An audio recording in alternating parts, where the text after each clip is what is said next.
Hello students, इस video में करने वाले हैं प्रश्नावली 8 के विविध का क्वेश्चन नंबर 13। देखिए, कोई किसान पुराने ट्रैक्टर को 12,000 रुपये में खरीदता है, 6,000 का नगद भुगतान करता है और शेष राशि को 500 रुपये की वार्षिक किस्त के अतिरिक्त जिस राशि का भुगतान ना किया गया हो उस पर 12% वार्षिक ब्याज भी देता है। किसान को कुल कितनी कीमत देनी पड़ेगी, यानी ट्रैक्टर की कुल कीमत बतानी है हमको। ठीक है, तो चलिए क्वेश्चन को करते हैं। देखो,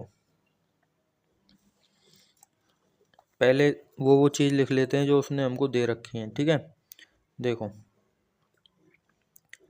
जो ट्रैक्टर की जो कीमत है ना,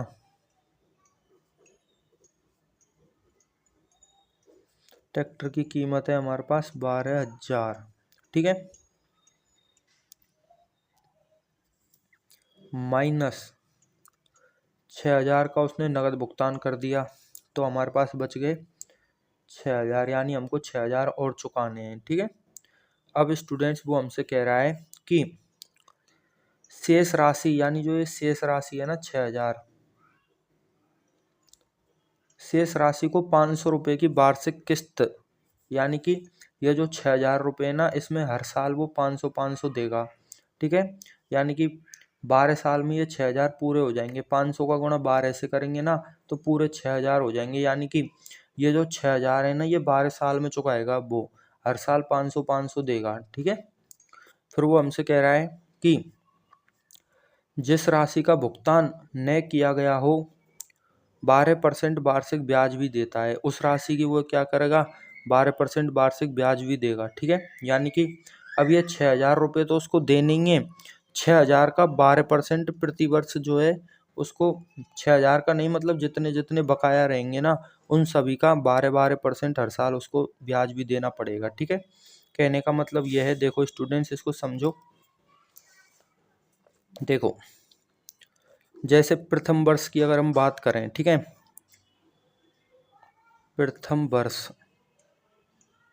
ठीक है, प्रथम वर्ष को मान रहे हैं हम A1 मान रहे हैं। ठीक है, यानी प्रथम पद मान रहे हैं। ठीक है, प्रथम पद में बकाया कितने उसके 6,000।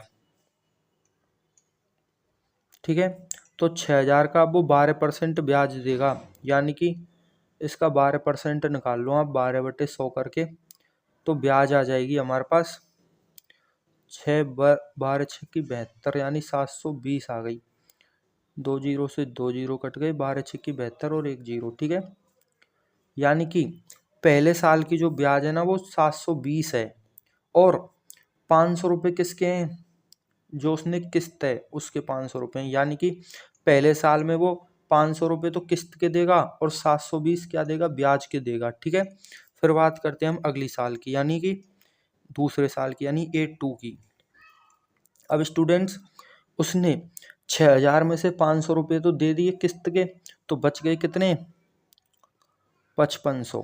ठीक है, अब 5500 के क्या करेगा वो, 12% ब्याज देगा। उसने बोला है हमसे कि 12% की वार्षिक ब्याज भी देता है जिस राशि का भुगतान ना किया गया हो, यानी कि 5500 रुपये शेष हैं अभी, तो इस 5500 रुपये के वो 12% ब्याज भी देगा। ठीक है, यानी कि इसकी ब्याज हो जाएगी हमारे पास 12 पंजे 60 की जीरो हासिल 6 और 12 पंजे 60 और 6 66, यानी कि 660 रुपये।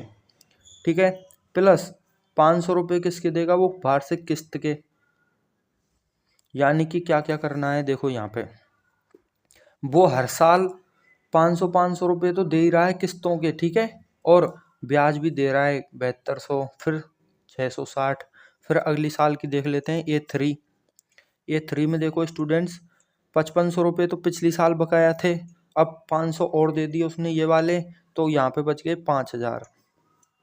तो अब ये जो 5,000 बकाया है ना, इस 5,000 की वो 12% ब्याज भी देगा। ठीक है, तो 12% ब्याज हो गई हमारे पास, ये 2 जीरो कट गई, 12 पंजे 60 यानी 600, प्लस 500 अलग से देगा वो। ठीक है, यानी कि स्टूडेंट्स अब यहाँ पे आप गौर करोगे ना, तो 500 तो उसको दे नहीं है, यानी कि पूरे के पूरे शेष जो थे उसमें 6,000 तो उसको दे नहीं है, ये तो दे नहीं है, साथ के साथ ब्याज के उसके 720, 660, 600 इस प्रकार से उसकी ब्याज और चलती जा रही है साथ ही साथ में। ठीक है, कहने का मतलब ये है कि कोई भी चीज़ आपने खरीदी, उसमें जितने आपको कैश थे आपके पास उतने तो आपने दे दिए, बकाया रह गए 6,000। उस 6,000 में वो 12% हर साल ब्याज तो दे रहा है, जितने रुपए शेष रहते हैं उसकी। साथ ही साथ जो उसने किस्त बंधवाई है ना, यानी कि 500-500 की किस्त वो हर साल दे रहा है, वो अलग से देनी है उसको।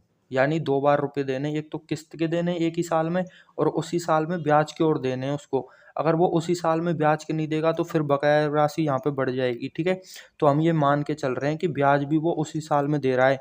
अगर वो ब्याज उस साल में नहीं देगा ना, तो उसका कर्ज कभी नहीं चुकेगा। फिर क्यों नहीं चुकेगा? क्योंकि 500 रुपये तो वो हर साल दे रहा है और उसकी ब्याज उससे ज़्यादा हो रही है, यानी कि वो जितने दे रहा है उससे ज़्यादा तो उसकी ब्याज ही हो रही है। तो यहाँ पे ये 720 अगर हम जोड़ देंगे ना, तो ये 6,000 से भी ज़्यादा हो जाएगा। ठीक है, ये हो जाएंगे 6220 हो जाएंगे। तो मतलब जितने रुपए वो दे नहीं रहा उससे ज़्यादा तो उसकी ब्याज ही चलती जाएगी, तो वो जीवन भर चुकाता ही रहेगा। इसलिए हम यहाँ पे ये मान के चल रहे हैं कि वो ब्याज है ना, वो उसी साल जमा करवा रहा है, यानी पहले साल की ब्याज पहले साल में ही जमा करवा रहा है, दूसरे साल की ब्याज दूसरे साल में ही जमा करवा रहा है। अदरवाइज वो कभी चुका नहीं पाएगा ये पैसे। ठीक है, तो देखो स्टूडेंट्स, अब इसको करते हैं, क्वेश्चन तो हो ही गया है यहाँ पे। ठीक है, देखो 500 प्लस यहाँ के प्रथम पद देखते हैं A1, 500 रुपये तो किस्त के और 720 ब्याज के। अब यहाँ पे देखो स्टूडेंट्स, ये पूरा ही प्रथम पद है। ठीक है, यहाँ पे प्लस लग रहा है तो इसका मतलब ये नहीं कि ये प्रथम पद है ये दूसरा पद है। प्रथम पद का मतलब होता है एक स्टेप में क्या क्या काम हो रहा है। तो यहाँ पे एक स्टेप में 500 रुपये किस्त के दे रहा है और 720 ब्याज के दे रहा है, तो ये पूरा एक पद हो गया। प्लस 500 रुपये तो किस्त के दे रहा है, ठीक है, और 660 रुपये ब्याज के दे रहा है। प्लस इस प्रकार से चलते जा रहे हैं। ठीक है, कब तक चलेंगे ये स्टूडेंट्स? ये स्टूडेंट्स जब तक चलेंगे जब तक कि ये 6,000 रुपये शेष है ना, ये पूरे नहीं हो जाएं। और जैसे ही ये 6,000 रुपये पूरे हो जाएंगे तो वो ब्याज देना बंद कर देगा, उसके कर्ज जो है वो चुक जाएगा। तो जब वो 500-500 रुपये एक बार में देगा तो 6,000 को चुकाने में कितना टाइम लगेगा? 500 का भाग 6,000 में देंगे तो 12 आ जाएगा, यानी कि वो 500-500 रुपये दे के 12 साल में जो है इस 6,000 के कर्ज को चुका देगा। यानी कि प्रथम पद, द्वितीय पद, तृतीय पद, इस प्रकार से कितने पद आने वाले हैं? 12 पद आने वाले हैं। ठीक है, 12 पद। ठीक है, ठीक है। अब देखो 500 500 500, ये तो 500 500 चलेंगे ही 12 बार। ठीक है, यानी कि 12 पंजे 60, यानी कि 6,000 हो गए ये। यानी कि 500 500 12 साल तक देगा वो, तो 6,000 तो हो जाएंगे। प्लस उसकी ब्याज कितनी चली है? ब्याज चली है उसकी पहले साल में 720, दूसरे साल में 660, प्लस तीसरे साल में निकाली थी हमने, कितनी आई थी? 600। प्लस इस प्रकार से कहाँ तक? 12 साल तक उसकी ब्याज चलेगी। ठीक है, यहाँ पे एक बार थोड़ा सा और देख लें कि ब्याज 12 साल तक ही चलेगी कि नहीं चलेगी। तो स्टूडेंट्स, जब लास्ट साल में उसके 500 रुपये बचेंगे ना, तो उस 500 की भी ब्याज भी देगा वो, और 500 रुपये तो देगा ही देगा, तो 12 साल ही चलेगी ब्याज। ठीक है, तो यहाँ पे लिखेंगे 12 पद। अब देखो, ये तो 500 500 500 500 थे, तो ये तो हमने डायरेक्ट ही जोड़, क्योंकि बीच में भी प्लस का चिन्ह है, तो ये तो 500 500 तो डायरेक्ट जोड़ दिए हमने, कोई दिक्कत नहीं है। या तो ऐसे कर लो, या फिर ये 500 इसमें ही जोड़ दो, तब भी कोई दिक्कत नहीं है। ठीक है, कहने का मतलब 500 इसको दे दो, 500 इसको, 500 इसको, या फिर अलग से 6,000 दे दो, एक ही बात है। अब यहाँ पे देखो 6,000 तो ये है ही बकाया। ठीक है, अब ये ब्याज जोड़ेंगे हम, तो ब्याज कैसे जोड़ेंगे? हमको ये 72 है, ये 66, यानी इसमें 6 का अंतर आ रहा है, यानी ये 60 का अंतर है इन सब में। ठीक है, यानी 60 रुपये कम होती जा रही है ब्याज। ठीक है, अब स्टूडेंट्स 60 रुपये ब्याज कम हो रही है। ठीक है, तो यानी कि 60 रुपये फिक्स हो गए। अब 60 रुपये फिक्स हो गए, यानी ये क्या बन गई? AP बन गई। ठीक है, अब AP के हमको 12 पदों का योग निकालना है, क्योंकि ब्याज हमको जोड़नी है। कुल कितनी ब्याज हुई है? तो AP के 12 पदों का योग निकालेंगे हम, तो 12/2 गुणा 2A करेंगे ना, तो 2 गुणा 720 प्लस n-1D, यानी कि 12 - 1 इंटू डी, 12 - 1 इंटू डी। अब स्टूडेंट्स यहाँ पे देखो 720, 660, 600 यानी 60 रुपये कम हो रहे हैं ना, यानी माइनस हो रहे हैं, तो डी जो है ना वो माइनस की आएगी, यानी कि माइनस के 60 आएंगे। ठीक है, ये चीज़ आ गई। 6000 तो प्लस में है ही, उसके बाद ये 6 आ गया इंटू ये 1440 हो गए।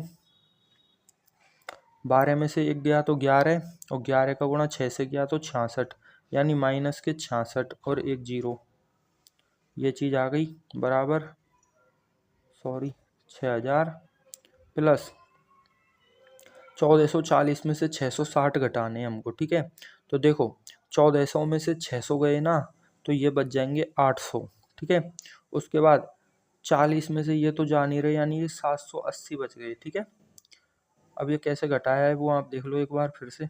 0 में से 0 गई तो 0, 14 में से 6 गए तो 8, यहाँ पे 13 बच गए, 13 में से 6 गए तो 7, ये चीज़ आ गई। ठीक है, यानी कि उस आदमी को टोटल जो है ना वो ये सब जोड़ेंगे ना तो ये 700, अच्छा इसमें 6 का गुणा हो रहा है, तभी तो मैंने सोचा यार कि पहले साल की ब्याज तो 720 आ रही है और कुल करने पे 780 आ रहा है, ये तो गड़बड़ हो गई। इसका मतलब यहाँ पे 6 और है ना, तभी तो यहाँ पे 6 और है स्टूडेंट्स, तब जाके जो है 12 साल की ब्याज निकलेगी। ठीक है, तो ऐसे ना कैलकुलेशन करते समय थोड़ा ध्यान भी रखें। देखो 6000 तो जो थे बकाया वो, और ब्याज के हो गए स्टूडेंट्स 0, 48 और 6 सत्ते 42, 42 और 4 हो गए 46, यानी कि स्टूडेंट्स 6000 रुपये पे 4680 की तो ब्याज ही लग गई उसकी। तो ये हो गए टोटल स्टूडेंट्स 0, 8, 6 और 10, यानी 10,680 हो गए ये, प्लस जो 6000 उसने नगद दिए थे ना, ट्रैक्टर की कीमत 6000 नगद दिए थे उसने, ये वो अलग हैं, तो 6000 नगद वाले, यानी कि स्टूडेंट्स ये हो गए 16,680।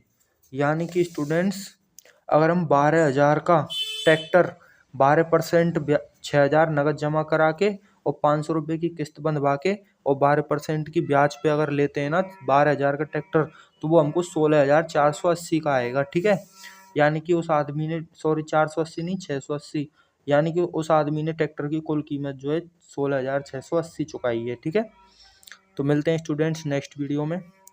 वीडियो देखने के लिए धन्यवाद।